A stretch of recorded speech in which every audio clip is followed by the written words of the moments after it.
Bonsoir, bonjour les amis. Je ne sais pas si c'est le jour, le soir pour vous. Eh bien, bonjour, on y est. C'est le Café Hypnose pour vous accompagner aujourd'hui. Voilà, le rendez-vous hebdomadaire est posé. J'espère que j'arriverai à tenir le rythme. En tout cas, c'est toujours un plaisir d'être avec vous. Merci de m'accueillir chez vous pour ce moment de break, pour ce petit café ensemble, ce café hypnose, pour parler d'hypnose. Alors, aujourd'hui, j'avais envie de traiter d'un sujet avec vous qui me tient particulièrement à cœur. Évidemment, tout ce que j'ai appris, eh bien, ça a révolutionné ma vie. Et ce que je propose aujourd'hui, eh bien, c'est pour vraiment apporter, redonner ce que j'ai reçu à un moment donné dans ma vie et qui m'a fait grandir, qui a changé ma vie, qui a changé mon existence. Et c'est encore mieux de le faire pour les gens, les enfants qui ont encore plus de temps de vie pour pouvoir bénéficier de ces outils-là. Alors j'ai déjà nommé les enfants, les ados, pour pouvoir leur donner des outils de compréhension, d'utilité au quotidien pour pouvoir être dans un meilleur état d'être, dans une construction de ce dont ils ont envie, de leurs rêves, de leur réalisation, d'être, d'être plus seulement dans le faire ou l'avoir, mais être aussi dans l'être. Qui je suis, qu'est-ce que je peux apporter au monde, et puis comment je peux construire mon bonheur surtout. Alors tout ça, c'est traité dans le livre, dans un premier niveau, le coaching mental. C'est le livre que j'ai écrit pour premier manuel de communication avec son cerveau, avec soi-même et avec les autres. C'est quelque chose qui me tient particulièrement à cœur. Et c'est différents sujets qui sont abordés là-dedans. Dont un qui a été un sujet de réflexion aujourd'hui même. J'ai mon fils qui m'a demandé mais comment t'es arrivé à l'hypnose et c'est quoi ton parcours, qu'est-ce que t'as fait comme différents métiers. Et c'est vrai que déjà à un certain âge approchant du demi-siècle, eh bien j'ai fait pas mal d'expériences professionnelles, des métiers complètement différents. Quand j'étais étudiant, j'étais livreur de pizza, j'ai fait comment dire, la préparation de tout ce qui est technique pour les conférences, préparation de micros, toute l'installation dans des salles de conférences, d'instituts, donc voilà, pour le job d'étudiant aussi. J'étais employé de commerce, j'ai été agent de sécurité, j'ai été comédien pendant plus de 10 ans, et puis j'ai fait des reconversions professionnelles, dont une dans la thérapie et l'hypnose notamment, et c'est pour ça que j'en parle aujourd'hui. Et puis, il m'a demandé quel était le déclencheur, qu'est-ce qui a déclenché. Il a fallu aller remonter très très loin.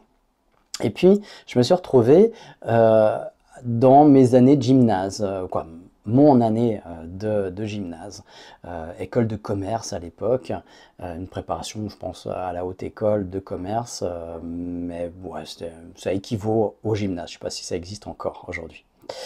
Et c'était mon année de révélation, c'est là où je me suis réveillé à moi-même. Et j'ai très vite compris que c'était terminé parce qu'à partir du deuxième jour, on avait déjà eu une dictée. Et, et l'orthographe, comme je suis dysorthographique, mais qu'on ne le nommait pas à l'époque, eh bien c'était extrêmement compliqué pour moi. Et que c'était quand on commence l'année où ça va à 200 à l'heure, eh bien par un 1 de moyenne sur 10, c'est déjà mal barré, c'est déjà décourageant. Alors je comprends pas la pédagogie qu'il y a derrière, la psychologie qu'il y a aussi, de commencer par un truc où tout le monde, ou en tout cas pas tout le monde, mais on va dire les 3/4 se plantent. Faut vraiment noter une basse psychologie chez ces enseignants-là. Bon, bref. Cette enseignante en particulier qui m'a fait découvrir le théâtre, c'est grâce à elle aussi, donc il y a eu beaucoup de bonnes choses aussi.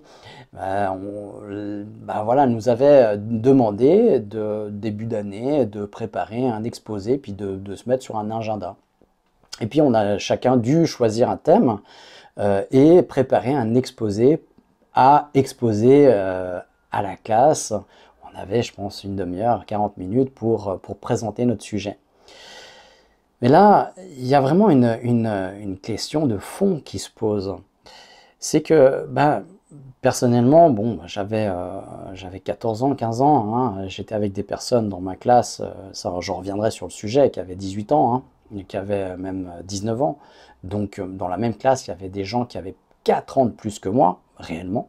C'est pas une vue de l'esprit, parce que j'ai retrouvé ces personnes-là dans les réseaux sociaux et j'ai vu leur année de naissance. Eh bien, eh oui, il y a des gens qui avaient 4 ans, des enfants comme moi qui avaient 4 ans de plus que moi. Quand j'ai fini l'école obligatoire à 14 ans, eh bien, il y a des enfants qui avaient 18 ans. Ils étaient en âge de faire leur permis de conduire, alors que moi, j'avais à peine le vélomoteur. Donc, c'est un truc impensable aujourd'hui. Comment voulez-vous déjà qu'un enfant de 14 ans rivalise cognitivement avec un adulte quasi de 18 ans, quoi. Donc voilà. Mais on reviendra sur le sujet. Donc j'étais vraiment pas très très réveillé, j'avais 15 ans quand je me suis retrouvé au gymnase et puis ben voilà, fallait faire un exposé et je ne savais pas du tout comment faire. Personne ne m'a jamais appris à faire un exposé. Est-ce que vous, on vous a appris à faire un exposé? Moi, pas, jamais. Et donc je me suis retrouvé ben, la veille à devoir faire un exposé dont je savais même pas comment faire. J'ai dû demander à deux trois potes de classe comment on fait un exposé. On m'a dit ah, tu vas à la bibliothèque, tu vas chercher des bouquins, puis tu fais un résumé de ce que tu as dedans. Alors c'était un peu tard pour faire ça, ce que j'ai tenté de faire, j'ai fait un résumé d'une encyclopédie, ce qu'on disait sur le sujet dans l'encyclopédie, ce qui m'a valu de faire 10 000 présentations et de me ramasser un 2 ou 3 sur 10 de notes, voilà, avec une grosse déception à la clé. Mais je ne comprends pas non plus cette pédagogie qui voudrait qu'on soit à l'école et présenter quelque chose dont qu'on n'a jamais appris. Alors, je ne sais pas quel est le but quand on demande en tant que pédagogue, en tant qu'enseignant, quel est le but de faire une présentation devant la classe d'un exposé? C'est quoi? Est-ce que c'est la démarche qui est intéressante? Alors la démarche, ben, on n'a jamais appris à la faire. Donc est-ce qu'on est à l'école pour montrer des compétences, démontrer des compétences qu'on aurait déjà acquises ou qu'on aurait acquises à l'extérieur ou qui sont acquises de manière innée? Est-ce que c'est de montrer qu'on a acquis les connaissances du sujet, alors que c'est des sujets qui sont complètement divers et puis qui n'ont pas de rapport avec le commerce ou l'école de commerce, ou voilà, on va parler de tout et n'importe quoi, j'en doute fort aussi. Est-ce que c'est d'apprendre à gérer son stress quand on va parler en public? On m'a jamais appris à gérer ce stress-là, pas une seule fois. On m'a parlé de respiration, de pose de voix, pas une seule fois on a traité ça ou on a eu un cours là-dessus dans cette école, puisque c'est une école et donc on devrait apprendre aux élèves certaines choses qu'on n'a jamais appris, mais évidemment, puisqu'on voilà, on doit le faire et c'est tout. On nous a jamais donné une marche à suivre pour apprendre la démarche, comment faire un exposé. On nous a pas appris à parler en public et on va nous donner une note sur quoi finalement? Sur la qualité de la présentation dont on n'a jamais eu d'apprentissage. C'est magnifique, c'est super. Et ça, l'école va jamais se remettre en question. C'est la faute des élèves, c'est eux qui sont pas assez doués, c'est eux qui ça, il n'a pas fait son exposé, c'est que c'est un fainéant, c'est un bon à rien. Voilà, il est pas bon à l'école parce que parce qu'il n'a pas fait son exposé. Alors qu'on m'a jamais appris comment faire un exposé. J'ai dû l'apprendre par moi-même plus tard, par observation, par des tests-erreurs, jusqu'à ce que d'un coup je comprenne ce qu'on attendait de moi. Mais pas un seul moment on nous a dit même qu'est-ce qu'on attendait de nous. C'est tu fais un exposé. Déjà, il faudrait la définition d'un exposé. C'est quoi un exposé? On nous a peut-être donné un temps minimum. Ok, ce sera une demi-heure, 40 minutes, tu parles du sujet. Ok, et comment on fait ça? Est-ce qu'il n'y a pas des démarches que vous avez apprises après? Il n'y a pas des choses comme ça? Et c'est ça qui me questionne aujourd'hui, eh bien, sur les attentes qu'on a envers nos enfants. Est-ce qu'on ne pourrait pas mieux les accompagner pour qu'ils répondent aux attentes ou définir davantage les objectifs? Parce que du coup, après, on apprend aux enfants à vouloir savoir avant d'avoir appris. Et c'est le gros problème que je rencontre chez les adultes, notamment alors dans plein de cas de figure spécifiques, mais notamment dans le cours d'auto-hypnose que j'enseigne. Les gens, par différents biais, pour différentes raisons, aimeraient déjà savoir avant de passer par la case apprentissage, c'est-à-dire ne pas savoir, apprendre quelque chose théoriquement, le mettre en application, rater, se corriger, rater, se corriger, rater, se corriger et réussir. Non, il faut savoir tout de suite et de manière immédiate. Du coup, on prend les informations, on les fait approximatifs, on se coupe d'ailleurs la moitié des informations parce que non, je sais, oui, je sais, non, c'est bon, répète pas, il n'y a pas besoin, je sais, puis en fait, on ne sait rien du tout. Et puis, on fait à moitié les choses, et puis au final, on va dire, ah bah ça marche pas. Ça marche pas parce qu'on a fait les choses de manière imprécise ou à moitié. Et du coup, ben, on va mettre les choses, les outils, les techniques, les clés de côté sans jamais pouvoir s'en servir. Et on s'est fermé des portes au lieu d'avoir une porte ouverte qui ouvrait sur un infini de possibilités. Alors, c'est vraiment ça que je voulais évoquer avec vous et bien de pouvoir redéfinir les objectifs, de passer sur le mode apprentissage, de comprendre qu'on est en apprentissage et que c'est pas parce qu'on est en apprentissage qu'on est mauvais, qu'on est nul, qu'on est amoindri.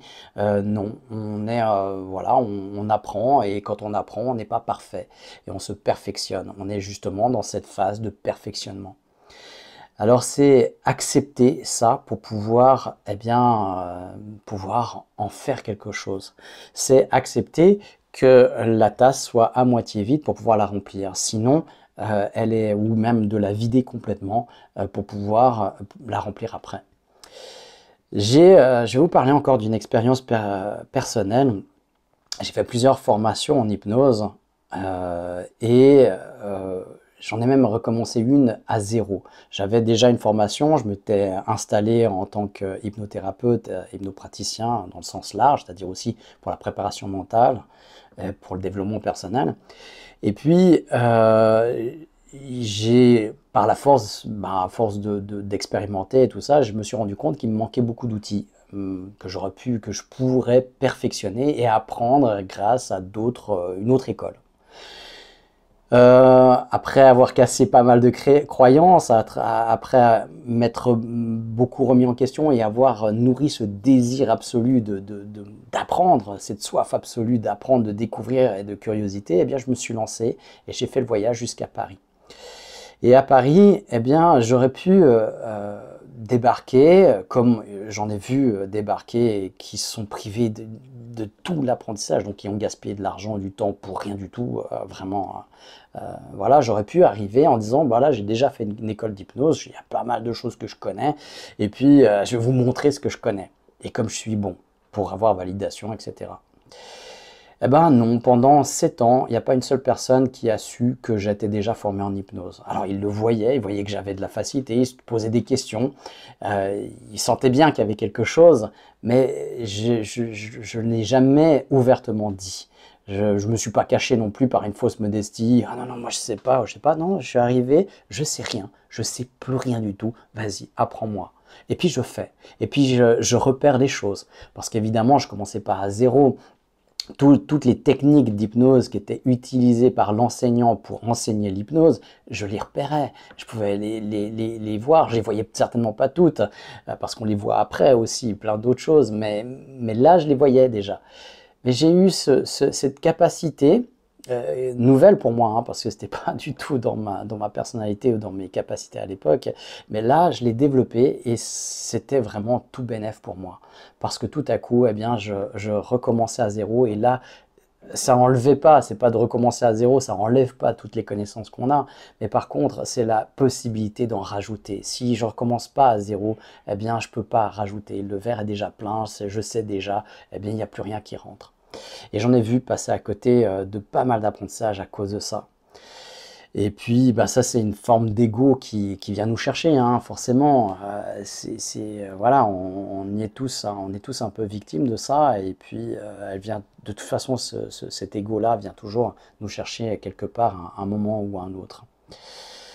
Voilà ce que j'avais envie de partager avec vous. Donc, voilà, partagez avec moi ce que ça évoque pour vous dans les commentaires et surtout, si cette vidéo peut aider d'autres personnes, n'hésitez pas à la partager, partagez-la et gardez pas tout ça pour vous, transmettez. De transmettre aussi des infos ne vous appauvrit pas de ces infos, au contraire, justement, vous donnez de la richesse aux autres en la gardant aussi pour vous. C'est le principe même de la connaissance. Voilà, et bien pour ma part, c'est tout pour aujourd'hui. Je me réjouis de vous retrouver la semaine prochaine pour un prochain sujet. D'ici là, eh bien, prenez soin de vous et portez-vous bien.